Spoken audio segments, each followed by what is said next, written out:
This is the Valeton GP-5. This is a fully integrated multi-effects processor pedal that's in the size of a mini pedal, and it also works with NAM profiles. This thing is insane value at $80 US or around 80 euros. And it's an absolute pleasure to use. I'm going to talk about the ways that you can use this to make it work for you and also give you a rundown of how to operate it. Before we get into it, a massive thanks to Valeton for setting this out and also sponsoring this video. Let's get into some tones, so here we go.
Welcome back, folks. My name's Shane. I hope you're doing well. You were listening to the tones of the Valeton GP-5. This thing has impressed me to no end, and coming in at only 80 US dollars, I think this might be the bargain of the year. Now, is this perfect? No. But is it close to perfect? And does it exceed its price? Absolutely. And if you're looking for a home recording solution or a backup amplifier, this is where this really shines. I feel like a lot of channels sort of underestimate what this is capable of, being that it's priced as low as it is. But after someone who spent 2,200 Australian dollars on a Kemper, I can tell you that the tones out of this are every bit as good as far more expensive units. While this can't directly capture tones like the Kemper, it can work with NAM profiles, which is the same sort of technology. You can download some software and capture your own amplifiers, or go to one of the many websites to download any number of amp profiles or captures. So that's really cool. It has a lot of similar functionality in that way to far more expensive units like the Kemper. So you're getting the tones of the amplifiers, which really separates this from a lot of the standard multi-effects processor pedals.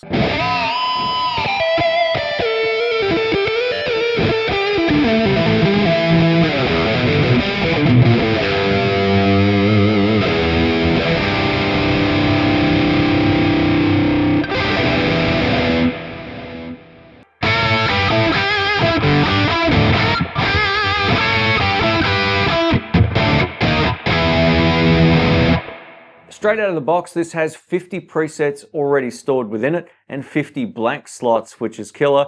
And it also gives you 50 SnapTone or captures that you can also incorporate into your tone.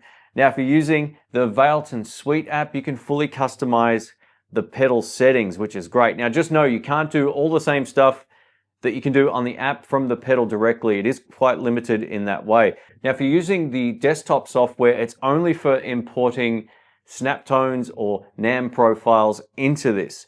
And you can also update the firmware and do a few other things, but you can't fully control it like this. So that's just one of the limitations. You really need a phone to get the full functionality out of the pedal.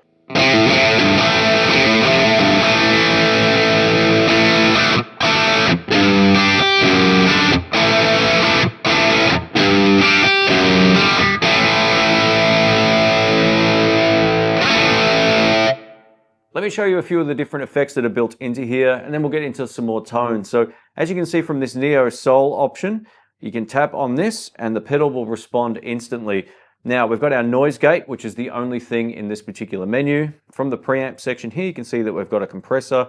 If I go into the compressor, we've got all of these different boosts and compressor pedals and octavers and all that kind of stuff, and they're all very usable. Hit the back button to go back. We've got our distortion options here. As you can see, green ODs at the top. It's always good. We've got a yellow OD, and it tells you what these are based on as well if you hit the little I button here. So as you can see now, it's saying based on the legendary Ibanez TS-808, and same for all the rest of them here. So these are all the different pedals, fuzz pedals, distortions, and overdrives in this particular section. If we go into NS, you can see that it's grayed out, and this is our SnapTone feature. So currently it's not in use. From the amp section here, it's selected the dark twin, which is basically a Fender twin. If I tap on this, you can see all the different amplifiers built into this. And again, if you want to see exactly what one is, you can simply tap on the I and it will tell you exactly what's going on. This is a great feature to have. You know, so many people who might be buying this might not know 50 different amplifiers. I don't even know some of them. So it's great to be able to just click on, you know, that, or tap, I should say, on the I button here, and you get all the information that you need. So that's really cool. And it will also teach you a little bit about what different amps sound like and what their names are and all that kind of stuff. So that's really cool.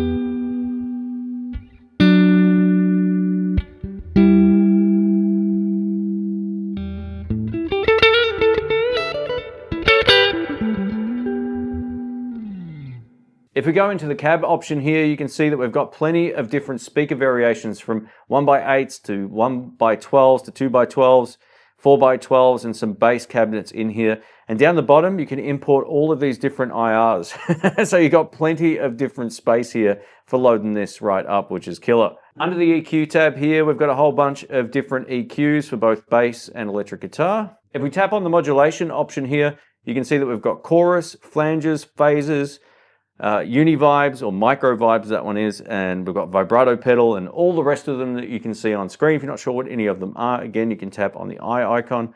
In the delay option here, there's plenty to choose from, and they all are very musical. That's the cool thing about it, and some of these are stereo too. So if you're recording in stereo, you're going to hear it go between your speakers, or if you're using headphones as well, you can hear it go back and forth. Under reverbs, we've got a whole bunch of different ones here, including air, room, hall, church, plate, another plate one, spring, N-star, deep C, and sweet space. There's plenty to choose from. Now what I'm going to do is show you how to turn them on and off. So say for example, we want to turn our modulation on. We'll just pick the flanger. We can slide this little mod thing across, this little switch, and it will turn on. Same with delay and so forth. If you want to save this, you can tap on the top here and save this to the preset, or you can change where you want it saved and also change the name just by tapping in this section and then changing it completely. Now let's talk about why I like this personally as someone who does a lot of recording, traveling, and also recording while I travel. So I'm going to talk about all of that right now. So this gives you a few different ways you can record. There's a USB-C port on the back which plugs in directly to the computer, allowing you to use this as a dedicated audio interface, and then you can monitor everything using your headphones. In combination with this app, you can set up the monitor level, which is how loud the playback volume is. So I can turn that up, and I can turn the record level up or down to get a balanced mix. Say for example, I'm playing back to a backing track, then I can set it up accordingly. Now, if you don't want to use any of that stuff, the great news is this will also record stereo out of the output or mono, depending on what you want to use. Now, everything in this video, I've just been recording with a mono line out of here into my audio interface. But if you've got a stereo cable, you can record that way directly via analog cables, which is killer. So it really opens up a lot of opportunities.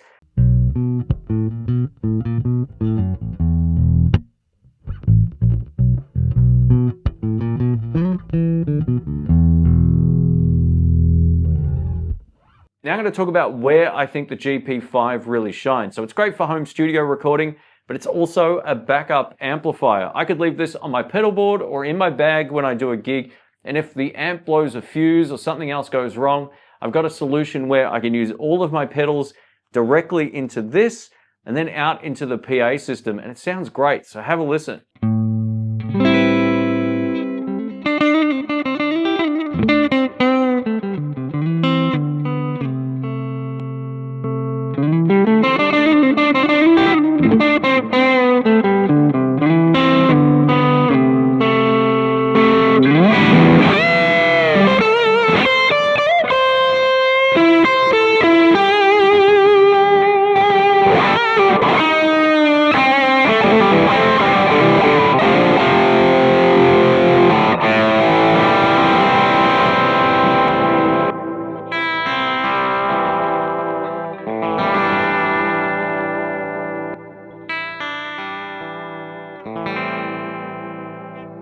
All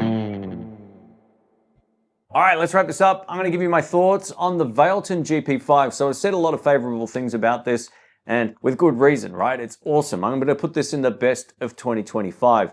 The enclosure itself is built really well. The only sort of build quality questionable thing I've noticed is that the power cable, where it goes in, there's quite a lot of play on the connector. It might just need to tighten from the inside, but mine's a little bit loose. The great news is you can actually power this over the USB-C port, which is a lot more robust. So if you're going to be leaving this on a desk and plugged into your computer via that USB-C port, you can power it that way. You don't need to always have this connected. Now, being that it's as small as it is, there's no internal battery option like there is with like the Sonicake one, which I've got right over here. Here's a look at the Sonicake Pocketmaster that I reviewed a little while ago, and here's the Valeton GP-5. Now, the build quality of this is much better overall, minus the fact that the power cable doesn't feel as secure, but there's nothing wrong with this one. This gives you a few different options. I might do a comparison about these coming up on a future video, but both will give you basically the same type of tones and experience.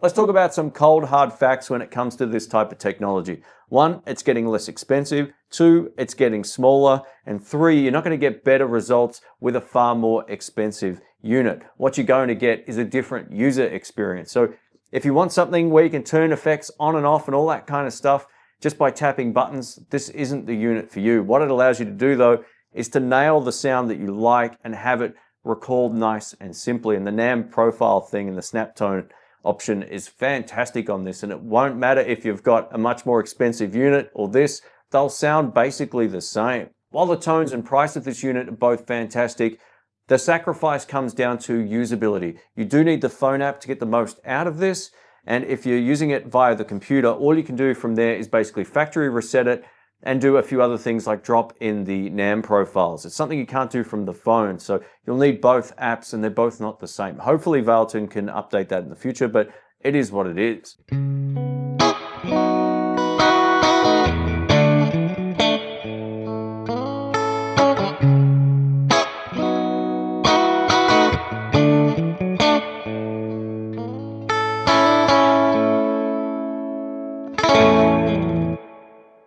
Where I think this really shines for me personally is next time I go overseas to Jerry's Lefty Guitars, I'll be using this. I used the Strymon Iridium last time, and I would have loved to have had this with me in the bag. It's a much more feature-rich unit overall. It only costs a fraction of the price of that. This is easily going in the best of 2025. Odds are this might win product of the year. It's by far the best value unit and most versatile unit that I've seen in a long time. A massive thanks to Valeton for setting this out. If you want to check it out, I'll link it down in the description. Thanks again for watching. Drop a thumbs up if you can, and I will catch you on the next one. See ya.